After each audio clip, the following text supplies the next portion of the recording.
What is up, people? Welcome back. I'm Akash, director at Relativity for over 12 years, and in today's fourth video of the HR Hits this series, we are going to talk about a rather sensitive, hush-hush topic. 7 things we get wrong when it comes to sexual harassment at workplace. Sit tight.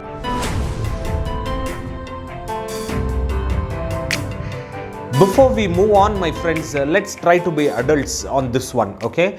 Let's not pretend as if we don't know anything about sex or sexual harassment. Sometimes I wonder our children know a lot more than what we knew at their age, right? So let's be adults on this, okay? And also, I'm not going to talk about the POSH Act or about the ICC as well. You should already be knowing that by now. We are going to take a slightly different approach in today's video. Number 1, the types of harassments. Friends, we need to understand that there are 2 types of harassments. Number 1 being the quid pro quo type of harassment, and second one is a hostile work environment. In the quid pro quo type, it is always this for that. And in a hostile work environment, we talk about a culture which fails to address unwanted acts of sexual or gender biased discrimination leading to negative behavior. Both are bad and both are terrible, and both have to be addressed differently. One is active and the other one is passive. As HR professionals, where we go wrong, my friends, is we treat both of them equally and we address both of them without understanding what it is.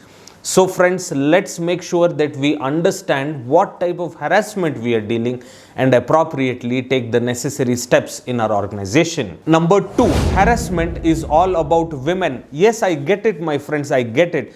They are the maximized victims, unfortunately. Even statistics show us that 2 out of every 3 harassment victims are women employees. But here's where we go actually wrong. We make it so women-centric, we make it so gender-specific that it ends up being an embarrassment. Who talk about it are women, posters are all about women, training programs and workshops are all about women, excessive publicity is given to women, and so it becomes a highly gender-biased topic, don't you think? And that also defeats the whole purpose, right? We are trying to avoid or address discrimination, particularly sexual discrimination, in a discriminating manner. Now, this is what we are going to do. Friends, you, me, and all our HR friends out there, we should understand that this is not a women-centric matter and we need to approach it with gender neutrality. Number 3, men or other communities are not harassed at all. Wrong again. Yes, there is a very tiny, very minuscule percentage of such kind of cases, but they do exist. Let us understand that men and women are not the only gender or the only community we are going to talk about. Today, we also welcome, apart from men and women, we also talk about gay and our lesbian friends and also our third gender sisters. I really respect your personal thoughts, my friends, but what is important is we don't bring our personal biases to a work environment. As HR professionals, we have equal responsibility to protect not only the men and women, but also the communities of gay, lesbian, and our third gender. All of these communities may be subject to sexual harassment, and if we don't understand, our employees are not going to understand as well. Number 4, POSH Policy and an ICC. I consult with a large number of organizations on POSH culture, and you know what, all of them have had a POSH policy as well as an ICC. Then why do they have incidents of sexual harassment?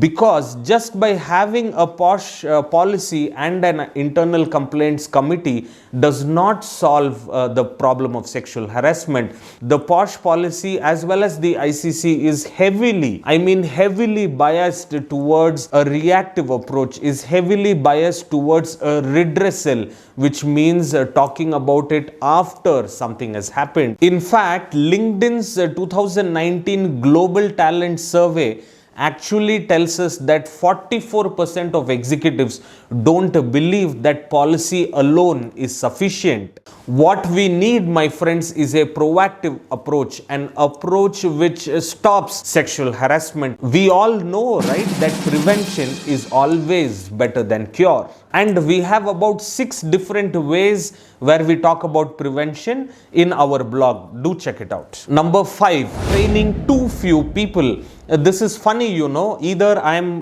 one of the speakers at a POSH workshop, or I am one of the attendees. And while speaking to one of the senior executives there, I understood that there are about 500 employees in his company, and he's the only person attending, okay? True story. There is another example where a significantly large organization, about 5,000 employees, had only sent about 2 senior executives for the workshop. I was like, how are 2 people going to take the POSH learnings to 4,200 or 5,000 of their employees, right? I also asked them whether they have some kind of a virtual classroom or virtual training programs for their employees, and you probably know what their answer would have been. Well, I know again that we don't have unlimited resources, or we don't have unlimited budget, but guys, let's use whatever we have in an effective manner, right? So this is another area where we actually go wrong. We just have too much of gap in the top down approach. Having 1, 2 or 3 senior executives attend a POSH training or a POSH workshop, and then having 1 or 2 sessions every year for ground level resources is not going to help. And I would like to mention this company, okay?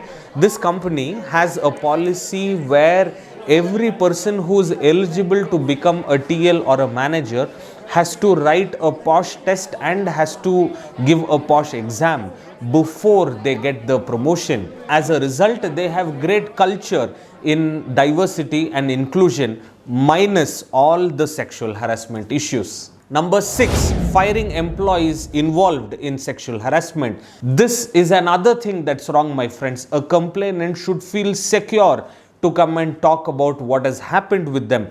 At the same time, the respondent should be confident that the system will work, that the policies, the ICC and everything in between will conduct the investigation in a free and fair manner. Just because we don't want to clean up the shit that we are partially responsible for, doesn't mean that we should give pink slips to everyone who comes and complains about a sexual harassment. And please don't get me wrong, if the ICC's investigation concludes that either the complainant or the respondent have to be fired, I'm completely fine with it. What I'm saying is firing should not be the first step. Number 7, light up the room. This is a classic old is gold theory, my friends. If you want a better productivity, just light up the room. In a similar manner, if we don't want the devil, just don't have dark rooms, right? You see, we have all the POSH policies and the ICC list and everything, but it is so invisible. It is hidden in the notice board at some corner among hundreds of other things. And we really expect a sexually harassed victim to find out information from there and approach the employer. Not a good idea.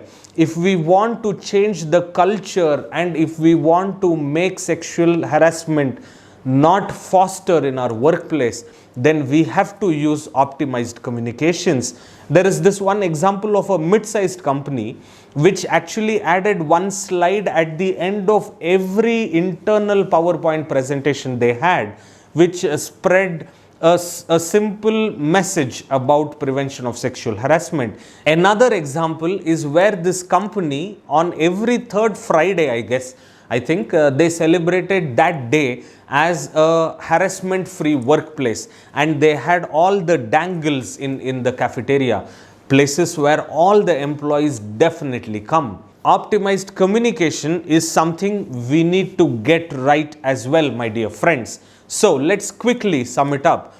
We all know that by law, we need to have prevention, we need to have prohibition, and redressal mechanism in our organization. Our folks at Relativity have actually come out with a minimum standard checklist, a checklist which you can use, follow all the minimum standards that are required by law. It's available, here, just look it up. We should definitely correct the following: deal appropriately with quid pro quo harassment and hostile environment differently.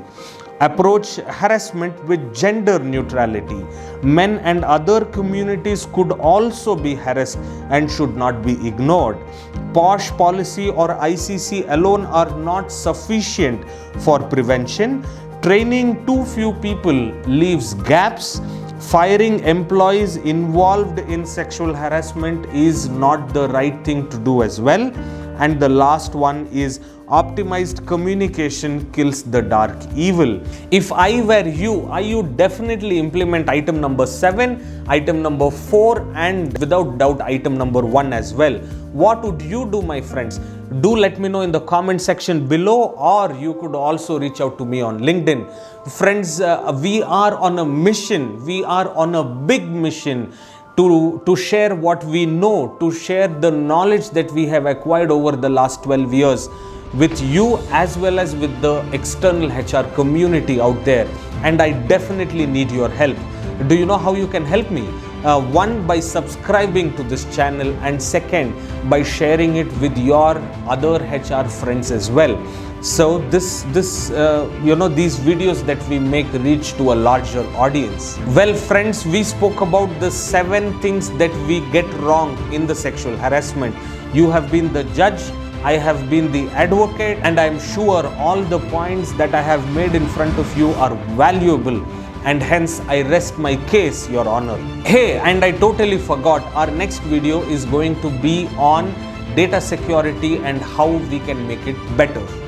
Do check it out. Time to say goodbye. Thank you very much for watching this video. Tata, see you, bye-bye in the next one.